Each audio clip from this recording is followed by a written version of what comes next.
신인간혁명 21권 이케다 다이사쿠 공명음 박사는 정료를 쏟아 말했다. 저는 지금까지 인간성 혁명을 제창하며 행동했습니다. 그것을 더욱 깊이 파고들면 궁극적으로는 인간 혁명에 다 다른다고 생각했습니다. 이 둘의 관계에 의견을 말씀해 주십시오. 신이치는 그 진지한 태도에 송구하게 생각하며 말했다. 인간성 혁명의 대전제가 되는 것이 인간성을 형성하는 생명의 변혁이라고 생각합니다. 그 생명의 근원적인 변혁을 우리는 인간혁명이라고 부릅니다. 따라서 인간성 혁명을 위해서는 인간혁명이 반드시 있어야 합니다. 가만히 신이치의 이야기를 듣던 박사가 잘 알겠습니다. 저도 오늘부터 인간혁명이라고 하겠습니다. 하고 웃음을 지었다. 그리고 박사는 인류는 지금까지 산업혁명 등 기계, 과학기술의 진보에 따른 혁명을 경험했지만 이것들은 모두 인간 외부의 혁명이라고 말하고 이렇게 지적했다. 그렇게 해서 만들어낸 물건이나 과학을 무엇을 위해 어떻게 사용해야 하는지에 필요한 영지는 전혀 개발하지 않고 있습니다. 나아가 박사는 진보한 기술을 인간의 행복과 번영을 위해 사용하는데 무엇이 필요한지를 힘주어 말했다. 그것은 인간 정신의 르네상스입니다. 인간 자신의 혁명입니다. 야마모토 선생님은 그것을 이전부터 주장하셨습니다. 저는 그 점을 주목했습니다. 아직 시간이 있을 때 빨리 대처하라. 이것이 박사의 외침이었다. 박사는 마키코치 스네 사부로가 옥사한 사실도 도다 조세이가 투옥된 사실도 잘 알고 있었다. 그리고 마키구치와 도다가 군부 정부와 맞서 투쟁한 사실을 언급하고 정의의 길을 관철하셨다며 상찬을 아끼지 않았다. 시니치가 말했다. 페체의 박사야말로 옥중투사가 아니십니까? 박사는 조국 이탈리아에서 저항운동에 투신하여 1944년 2월 체포됐는데 이때가 35살이었다. 나치 독일이 무솔리니를 꼭두각시로 내세워 북이탈리아를 지배할 때이다. 박사는 얼굴을 알아볼 수 없을 정도로 고문을 당했다. 그러나 강철 같은 신념은 조금도 흔들리지 않았다. 박사는 저쪽을 바라보며 눈을 가늘게 뜨고 당시를 떠올리며 말했다. 감옥에서 의지할 것이라곤 자신의 신념과 인간성 뿐입니다. 평소 남에게 호령하던 사람일수록 나약했습니다. 오히려 묵묵하며 조용하다 싶을 정도의 사람이 극한 상황에서는 강했던 것을 기억합니다. 그리고 박사는 분노를 꾹 참는 듯 주먹을 쥐며 말했다. 저는 변절자를 가장 싫어합니다. 야마모토 시니치는 박사의 마음을 잘 알았다. 그도 역시 변절자를 가장 싫어하기 때문이다. 청년 시절 도다 조세이의 회사에서 근무할 때 도다의 사업이 난관에 부딪히자 도다를 원망하고 매도하며 떠나는 사원이 잇따랐다. 모두 도다사님을 평생 따르겠습니다 하고 기특하게 말하던 자들이다. 신이치는 그 변절과 비겁함에 분노하고 불쌍하다고 느끼던 때가 잊혀지지 않았다. 변절은 자신의 패배일 뿐만 아니라 동지에 대한 배신이다. 배신은 예로부터 인간으로서 가장 추악한 행위였다. 고대 그리스의 시인 아이스킬로스도 이렇게 외쳤다. 참으로 배신보다 더 꺼려야 할 병은 없습니다. 페체이 박사는 며칠씩 계속되는 고문을 견뎌냈다. 그리고 투옥된 지 11개월 만에 궁지에서 벗어났다. 패전 후에 보복을 두려워한 군 간부가 몰래 석방한 것이다. 몹시 호되게 당했습니다. 그러나 큰 상처를 받은 만큼 내 신념은 단련되었습니다. 절대로 배신하지 않는 우정도 맺었습니다. 그렇기에 역설적으로는 파시스트에게서도 배웠다고 할 수 있습니다. 박사는 이렇게 말하고는 빙그레 웃고서 어깨를 움츠리며 말을 이었다. 그런 의미에서 파시스트들을 용서할 생각입니다. 페체 박사와 신이치는 여러 주제로 대화를 나눴다. 문화교류의 필요성, 세계적 시야를 지닌 인간교육의 참모습, 시대 상황을 파악하는 방도, 유엔과 유네스코에 거는 기대 등 인류가 부딪힌 모든 문제에서 미래의 방향을 날카롭게 논의했다. 일본이 나아가야 할 길이 화제에 오르자 신이치가 말했다. 일본은 정치, 경제 차원에서 세계를 이끌려 하지 말고 새로운 방향을 생각해야 합니다. 정치 차원은 반드시 힘의 논리가, 경제 차원에서는 이해의 논리가 아무래도 앞서고 맙니다. 100년 전에 메이지 유신 이래 일본은 무력으로서 세계로 나갔습니다. 군국주의입니다. 제2차 세계대전 뒤에는 경제로서 세계로 진출했습니다. 경제 지상주의이며 이코노믹 애니멀이라고 야유를 받았습니다. 앞으로 일본은 평화주의, 문화주의의 선봉으로 국제사회와 인류를 위해 공헌해야 합니다. 즉, 군사대국, 경제대국으로 갈 것이 아니라 평화대국, 문화대국으로 가야 합니다. 그리고 세계에서 동서 그리고 남북의 문화를 잇는 다리가 되어야 합니다. 그러기 위해서는 세계적인 시야에선 인간교육, 평화교육이 필요합니다. 신이치는 새로운 일본의 모습을 이룰 기둥을 문화, 교육에 두었다. 스위스의 대교육자 페스탈로치가 말했다.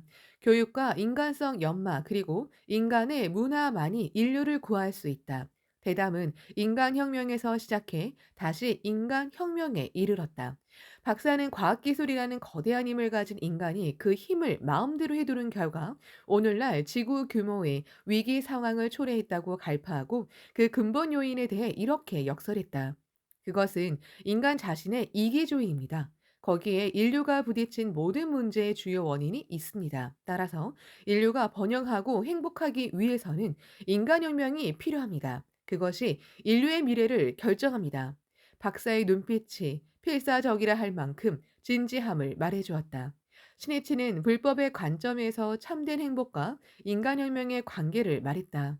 불법은 인간이 욕망에 지배되어 물질적 환경적 조건의 충족에 따른 행복 추구에 사로잡혀 있는 한 참된 행복은 없다고 가르칩니다. 그리고 이기적인 욕망이나 본능적 충동에 지배당하지 않는 주체성을 확립해 타인과 협조하고 자연과 조화를 이루는 삶에 바로 행복을 실현하는 길이 있다고 설합니다.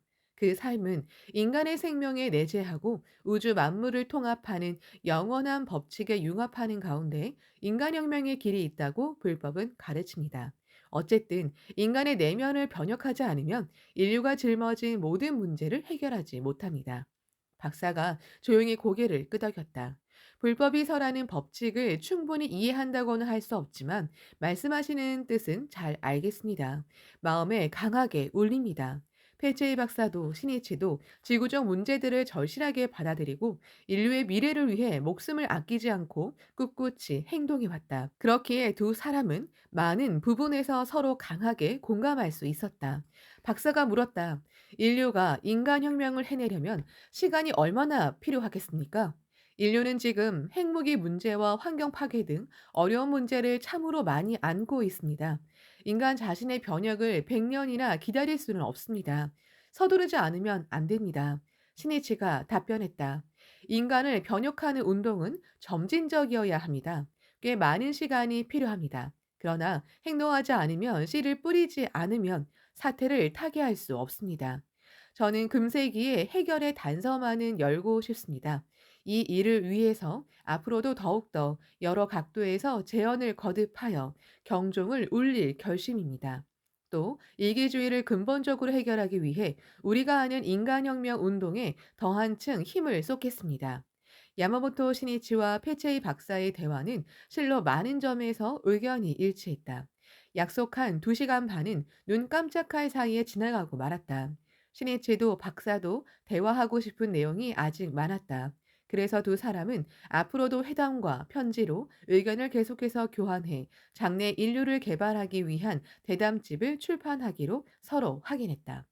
신해체는 이번 파리를 시작으로 도쿄, 이탈리아 피렌체, 도쿄, 파리에서 박사가 서거하기 전까지 모두 5번 회담하고 편지로도 대화를 거듭했다. 네 번째 회담이 되는 1982년 1월의 도쿄 회담에서는 그때까지 나눈 대화와 주고받은 편지를 정리해 대담집을 발간하는 일도 협의했다. 박사는 각국 언어로 발간하기를 바라며 출판을 서두르고 싶어 했다.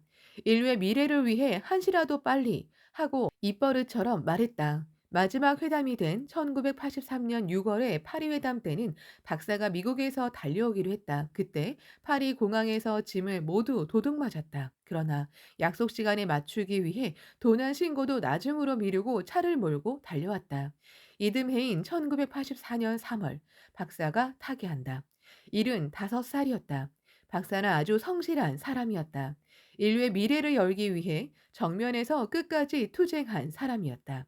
그 직후 독일어판 대담집을 먼저 발간했다.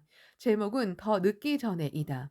그해 10월에는 일본어판을 영어판과 함께 발간했다. 일본어판의 제목은 21세기의 경종이다. 대담집은 그 뒤 중국어, 스페인어 등으로 번역되어 17점이 출판되었다.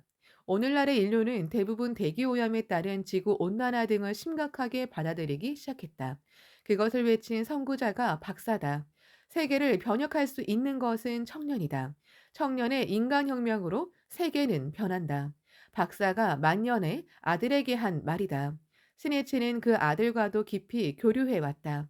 야마모토 시니치와 미네코는 페체이 박사와 회담을 마치고 파리 회관을 구석구석 둘러보았다. 회관에서는 유럽 각지에서 찾아온 멤버들이 시니치를 둘러싸고 날마다 간담회 등이 이어졌다. 그는 보이지 않는 곳에서 이를 뒷받침하는 실무자들을 위로하고 격려하고 싶었다. 식당에서는 흰 가운을 입은 멤버 몇 명이 열심히 요리를 하고 있었다. 회식에 쓸 음식과 실무자들의 식사 등을 담당하는 멤버다. 요리사와 제과사였다. 수고가 많군요. 늘 고맙습니다. 신이치는 이렇게 말하고 깊이 머리를 숙였다. 모두 놀라고 감격해 황송해하는 표정으로 신이치를 바라보았다. 유럽회의 의장인 가와사키 에이지가 20대 중반에 온후하게 보이는 일본인 청년을 소개했다. 선생님, 이 멤버들의 중심자인 지다 요시토시입니다. 제 과사인데 며칠 전에 열린 제과 콩쿠르에서 금상을 받았습니다. 그 콩쿠르는 프랑스의 제과 콩쿠르 중에서도 전통과 권위를 자랑하는 샤를 프루스트베 콩쿠르였다. 그 대회에서 지다는 일본인으로는 처음으로 금상을 받았다. 신혜치는 웃음을 띠고 손을 내밀어 지다와 악수했다. 축하해요. 굉장하군요. 고생한 보람이 있었군요. 불법은 도리입니다. 자신이 고생하고 노력한 일은 반드시 열매를 맺을 수 있는 것이 신심입니다.